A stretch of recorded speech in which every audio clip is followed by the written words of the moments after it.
Bismillahirrahmanirrahim. Assalamualaikum warahmatullahi wabarakatuh. Alhamdulillahi rabbil alamin. Wassalatu wassalamu ala ashrafil anbiya'i wal mursalin wa ala alihi wa sahbihi ajma'in. Ashhadu an la ilaha illallah wa ashhadu anna Muhammadar Rasulullah. Wa ba'd. قال الله تعالى في كتابه الكريم أعوذ بالله من الشيطان الرجيم بسم الله الرحمن الرحيم زين للناس حب الشهوات من النساء والبنين والقناطير المقنطرة من الذهب والفضة والخيل المسومة والأنعام والحرث ذلك متاع الحياة الدنيا والله عنده حسن المآب. وقال أيضا بل تؤثرون الحياة الدنيا والآخرة خير وأبقى. Bapak Ibu hadirin hadirat yang berbahagia, senantiasa kita memuji, bersyukur kehadirat Allah Subhanahu wa taala, Zat yang senantiasa melimpahkan rahmat dan karunia-Nya kepada kita bersama dalam situasi dan kondisi apapun. Tetap saja kita sebagai hamba-Nya yang beriman meyakini bahwa adanya ujian atau cobaan itu juga bagian dari kasih sayang Allah kepada kita, bahwa secara fitrah kemanusiaan kita, ketika kita mendapat takdir buruk, kita bersedih, kita berlinang air mata, kita menangis, bahkan mungkin kita sempat menyalahkan orang lain atau menyalahkan diri sendiri. Tetap saja dalam kerangka takdir yang ditetapkan oleh Allah Subhanahu wa taala, itu adalah bagian dari kasih sayang Allah Subhanahu wa taala. Oleh karenanya tidak ada pilihan lain bagi kita kecuali bersyukur, memuji Allah Subhanahu wa taala. Andai kita tidak mampu mensyukuri nikmat Allah, maka pilihan berikutnya adalah bersabar atas ujian dan cobaan itu. Dan kedua-duanya adalah baik. Sebagaimana dikatakan oleh Rasulullah SAW dalam hadisnya, bahwa sifat atau karakter orang-orang beriman itu menakjubkan. Ajabal lil mu'min.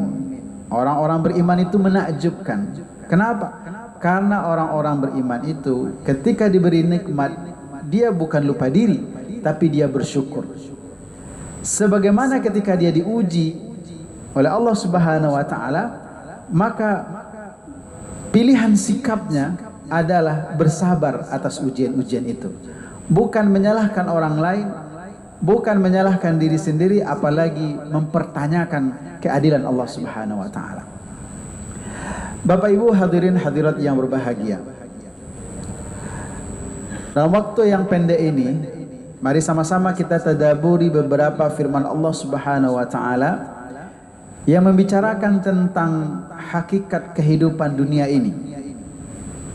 Pertama, firman Allah Subhanahu wa taala yang terdapat dalam surat Ali Imran ayat ke-14. Bagaimana Allah Subhanahu wa taala memberikan penjelasan kepada kita secara tegas, secara detail. Bagaimana secara fitrah kemanusiaan, artinya ini lazim berlaku untuk siapa saja, dia beriman atau kafir, dia beragama atau tidak, dia taat kepada Allah atau tidak. Fitrahnya, zuyina linnasi hubbus syahawat minan nisa wal banin. Fitrahnya manusia itu memiliki syahwat. Kemana? Kepada lawan jenis. Laki-laki kepada perempuan, perempuan kepada laki-laki. Itulah fitrahnya. Lalu fitrah itu dibingkai oleh Allah dengan syariat menikah. Setelah kita menikah dengan pasangan kita, apakah cukup? Tidak. Fitrahnya setelah orang menikah ingin mendapatkan keturunan. Apakah satu orang anak cukup? Tidak. Fitrahnya ingin punya banyak anak. Dapat anak perempuan 2, ingin anak laki-laki yang ketiga. Atau sebaliknya, dapat anak laki-laki yang pertama, ingin yang kedua perempuan. Itulah fitrahnya. Setelah berketurunan, ingin punya rumah. Setelah punya rumah, ingin punya kendaraan. Setelah punya kendaraan, ingin punya hewan ternak, hewan peliharaan. Setelah itu dimiliki, ingin punya emas, perak, perhiasan. Semua peluang, potensi, fasilitas, kesenangan dunia itu fitrahnya diinginkan oleh manusia. Dan ini tidak ada hubungannya beriman atau tidak beriman. Karena begitu menggodanya kehidupan dunia ini, jangankan orang-orang yang jauh dari Allah Subhanahu wa taala, kita yang sudah taat, sudah beriman, berusaha setiap waktu beribadah kepada Allah Subhanahu wa taala, ditegur oleh Allah dalam firman-Nya, bal tu'thirunal hayatad dunya wal akhiratu khairu wa abqa. Sebegitu menawan, sebegitu indahnya kehidupan dunia dan semua fasilitasnya, walaupun kita beriman, tetapi kita tidak berubah menjadi malaikat. Sehingga apa yang terjadi? Kadang-kadang kita bisa lalai. Dan bahkan bukan sekedar lalai, bukan sekedar terpeleset, tetapi sudah berubah orientasi.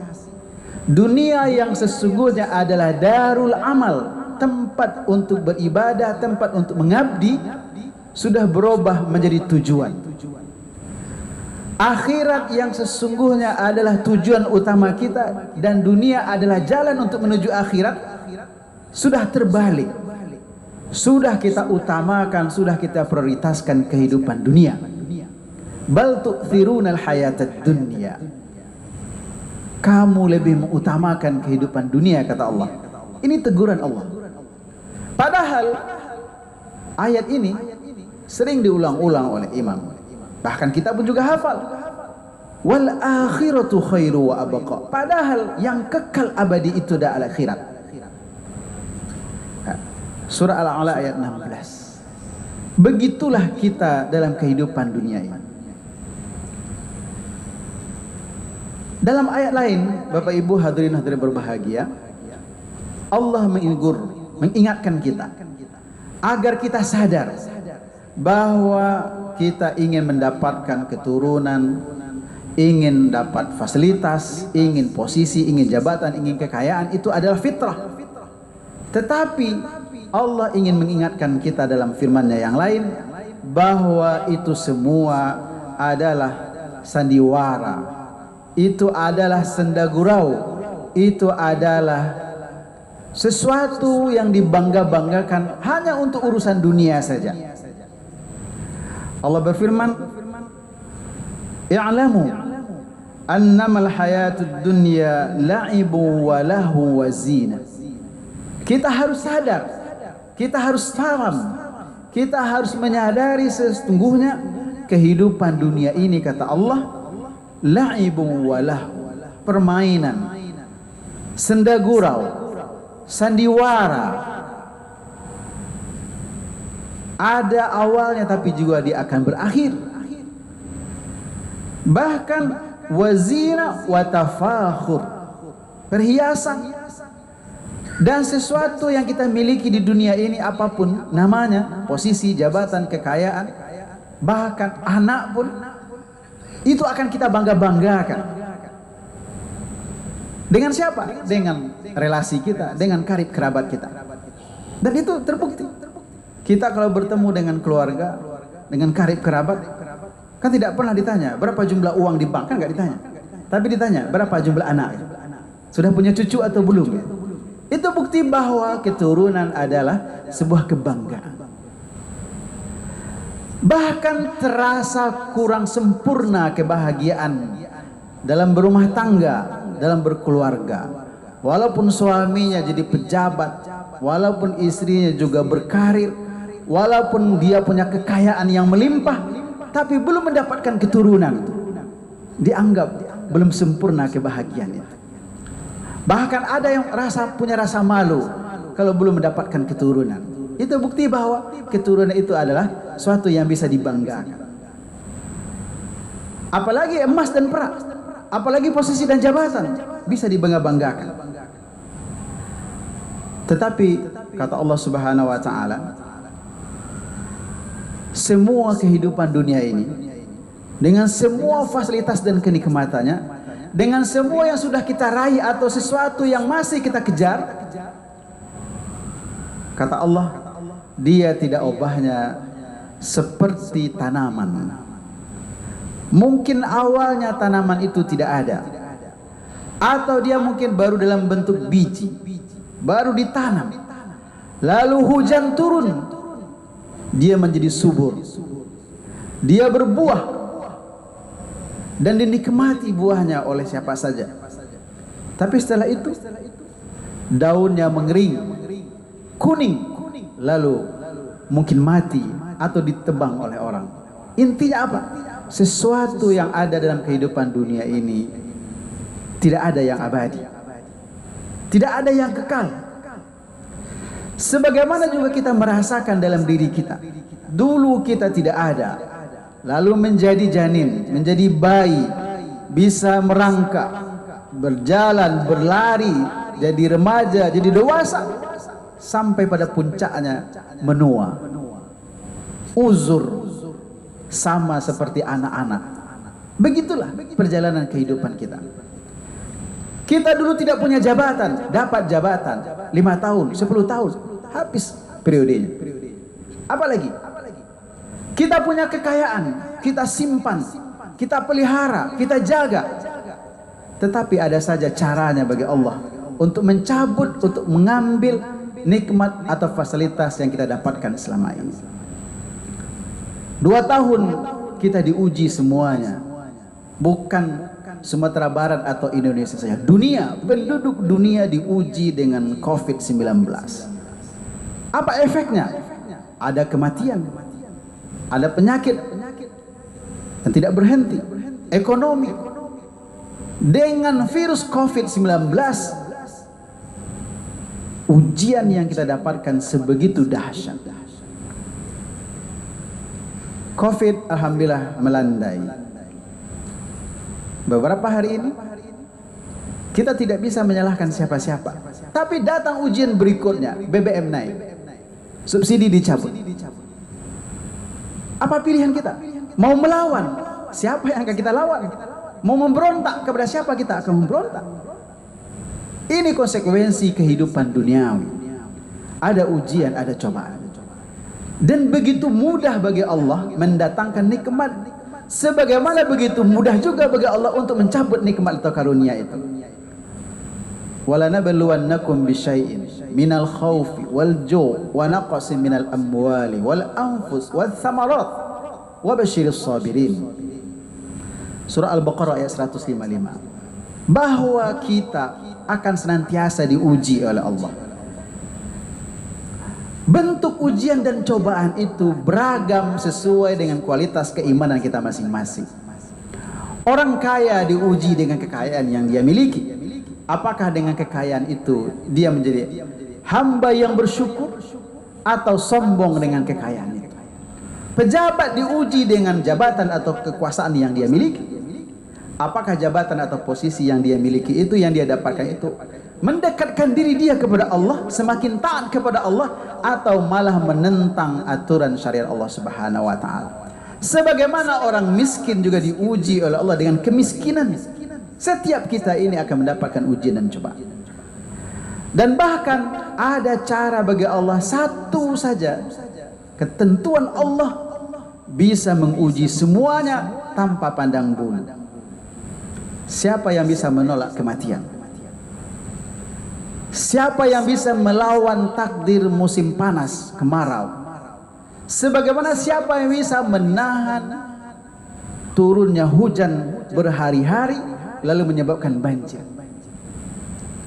Bapak Ibu kalau melihat atau mendengar berita Ada saudara kita di Pakistan mengalami banjir bukan sehari, 2 hari atau 1 jam seperti kita di Kota Padang atau Sumatera Barat. Sudah hampir 2 bulan mengalami banjir. Berita terbaru sudah hampir sepertiga daerah Pakistan itu dihadapi banjir. Sebegitu mudah bagi Allah untuk memberikan nikmat, sebagaimana begitu mudah bagi Allah untuk mencabut nikmat itu. Bahkan aparat mungkin cukup, penjaga keamanan mungkin cukup. Seperti kita misalnya punya rumah, ada kekayaan yang harus dipelihara, kita sewa security dan segala macamnya yang berkaitan dengan pengamanan. Tetapi kalau Allah hadirkan rasa takut dalam jiwa kita, berapapun orang yang mengamankan kita, tidak akan bisa itu menyelesaikan rasa takut yang ada dalam jiwa kita. Sebagaimana mungkin kita sudah makan 1 piring, 2 piring, bahkan 3 piring, tetapi tetap saja ada rasa lapar dalam syahwat kita. Siapa yang bisa menyelesaikan semua itu? Enggak ada kecuali Allah Subhanahu wa taala.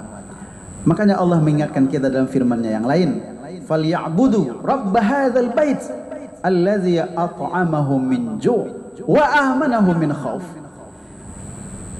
Yang memberi rasa kenyang itu adalah Allah. Ikhtiar kita adalah makan sesuai dengan aturannya. Yang menghadirkan atau yang mendatangkan rasa aman atau menghilangkan rasa takut adalah Allah Subhanahu wa taala. Maka mendekat dan taatlah kepada Allah agar kita diberikan rasa aman, walaupun tidak ada orang yang menjaga atau memelihara kita. Begitulah dunia. Bapak Ibu hadirin hadirat yang berbahagia. Oleh karenanya kita mesti berhati-hati dalam situasi atau kondisi apapun. Pastikan kita dalam ketaatan kepada Allah Subhanahu wa taala. Jangan kita mendekat atau taat kepada Allah ketika kita merasa butuh saja. Ketika kita dalam kekurangan, mengadu kepada Allah. Ketika kita miskin, taat kepada Allah. Ketika kita butuh, kita cari Allah. Kita tahajud, kita berdoa dengan khusyuk. Tidak. Taat dan patuh kepada Allah kapan dan di mana saja. Itulah makna dari hadis Rasul sallallahu alaihi wasallam, ittaqillaha haitsuma kunta. Buktikan ketaatan, ketakwaan kepada Allah itu kapan dan di mana saja. Bukan di masjid saja kita menjadi orang yang begitu khusyuk dalam berzikir, tidak. Dalam perjalanan kita pastikan kita juga orang yang ingat kepada Allah Subhanahu wa taala. Di rumah kita pastikan juga kita orang yang ingat zikir kepada Allah Subhanahu wa taala. Bapak Ibu hadirin hadirat yang berbahagia. Kenapa kita memastikan menghadirkan rasa taat, takut atau diawasi oleh Allah kapan dan di mana saja? Karena semua fasilitas dunia itu yang awalnya adalah fitrah, yang dibolehkan kita untuk mencarinya, bahkan berlomba untuk mencarinya. Apalagi target kita semua fasilitas dunia ini kita targetkan sebagai alat untuk lebih dekat dan taat kepada Allah. Maka yang kita khawatirkan adalah ketika kita memacu, berkejar-kejaran, berlomba untuk mencari fasilitas dunia itu, ketika berubah orientasi, alat dijadikan tujuan, padahal akhirat adalah tujuan utama kita. Dia berubah menjadi fitnah. Dan fitnah terbesar bagi kita adalah, sebagaimana firman Allah Subhanahu wa taala, adalah anak dan istri kita. Setelah itu harta kita, dia bisa menjadi fitnah. Wa'lamu annama amwalakum wa auladakum fitnah. Bahkan ini ayat ke-28 dari surah Al-Anfal ini diawali oleh Allah Subhanahu wa taala dengan firman-Nya, mewanti-wanti kita agar kita tidak mengkhianati sumpah, janji, ikrar kita kepada Allah Subhanahu wa taala. Allah berfirman, "Ya ayyuhalladzina amanu la takhunullaha wa rasulahu wa takhunu amanatikum wa antum ta'lamun." Wahai orang-orang beriman yang sudah berikrar, sudah bersyahadat, sudah berjanji, sudah bersumpah bahwa tidak ada kepatuhan, tidak ada ketaatan kecuali hanya kepada Allah saja. yang sudah menyadari bahwa dunia dan semua fasilitasnya adalah alat atau wasilah untuk akhirat yang lebih kekal dan abadi, Allah ingatkan, jangan sampai lalai, jangan sampai terpeleset sehingga akhirnya kita mengkhianati sumpah, janji, ikrar kita kepada Allah. Kenapa? Karena sesungguhnya amwalukum wa auladukum fitnah. Materi, kekayaan yang kita miliki, bahkan keluarga, bisa menjadi penghambat, pengganjal ketaatan atau kepatuhan kita kepada Allah Subhanahu wa taala. Oleh karenanya Bapak Ibu hadirin hadirat berbahagia, kalau kita ingin menyederhanakan bahwa secara fitrah kita menginginkan fasilitas dunia karena itu memang diberikan oleh Allah untuk kita sebagai khalifah di permukaan bumi ini, tapi kita harus memastikan kapan dan di mana saja atau dalam kondisi apa saja, semua fasilitas itu harus menjadikan kita lebih dekat dan taat kepada Allah Subhanahu wa taala. Atau orang sering mengatakan, jadikanlah semua fasilitas, tempat, posisi, jabatan yang kita dapatkan di dunia ini hanya di tangan saja, hanya untuk kebutuhan sementara saja. Jangan sampai dia masuk ke dalam hati. Kenapa? Karena kalau dia sudah masuk dalam hati, dia sudah berubah menjadi tujuan. Padahal kata Allah, wal akhiratu khairu wa abqa. Tujuan utama kita adalah mencari bekal sebanyak mungkin di dunia ini dengan semua fasilitas yang Allah berikan untuk menuju akhirat yang kekal dan abadi. Mudah-mudahan Allah memberikan kekuatan kepada kita untuk senantiasa dalam ketaatan, untuk senantiasa dalam ketakwaan, dalam kondisi apapun, dalam ujian yang bagaimanapun, seberat apapun fitnah yang menimpa kita, pastikan kita adalah orang-orang yang taat. Mungkin dengan menjadi orang-orang yang bersyukur, atau setidak-tidaknya mampu menjadi orang-orang yang bersabar atas ujian dan cobaan yang Allah berikan. Billahi taufiq wal hidayah. Assalamualaikum warahmatullahi wabarakatuh. Allahu akbar, Allahu akbar. Ashhadu an la ilaha illallah. Ashhadu anna Muhammadar Rasulullah. Hayya 'alas salati, hayya 'alal falah. Qad qamatis salatu, qad qamatis salah.